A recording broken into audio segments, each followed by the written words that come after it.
Hello, my name is Mansoor Shafkat, and I'm one of the health and safety managers for the state of Maine. I would like to welcome the University of New England's Office of the President to this presentation of site analysis for the office, which is located on the campus of Portland, Maine. I recently had an opportunity to visit the office where I observed the working environment for the staff of the university and had an opportunity to interview one of them.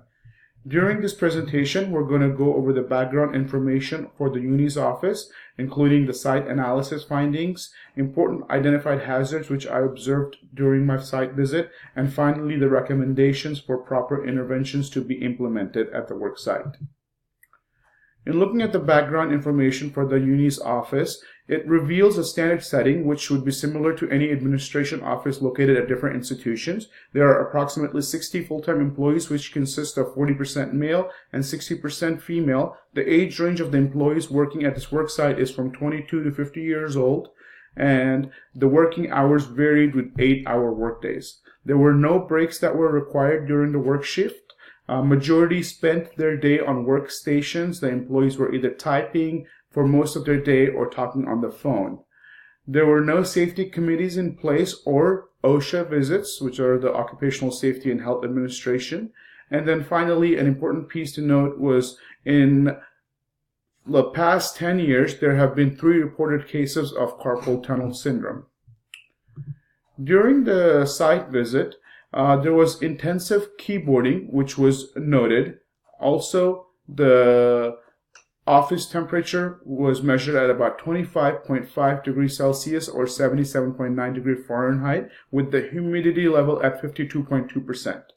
The heating, ventilation, and air conditioning system, when it was turned on, recorded ventilation being blown directly on the employee which was interviewed, and the noise level was measured at 40 decibel. However, when the HVAC system was running, the noise level went up to 75 decibel, which is slightly higher for a normal working condition in an office.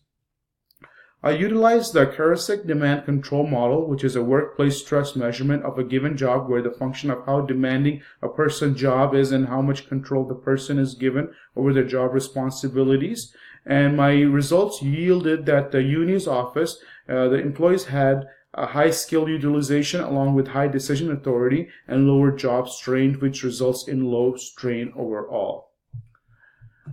In talking about the important identified hazards, it's crucial to note that intensive keyboarding leads to repetitive motion disorder. So this was one of the hazards identified. There were a lot of keyboarding going on. So it's important to note that this could lead to RMDs.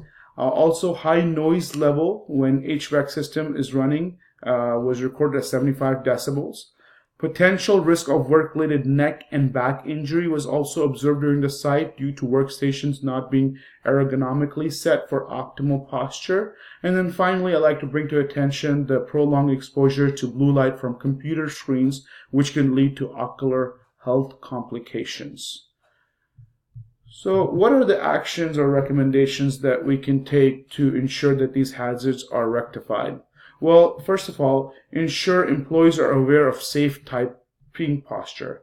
So in order to be able to type safely, one should be sitting up straight with feet flat on the floor, adjusting the chair and keyboard height, and finally reminding the employees to take regular breaks to stretch.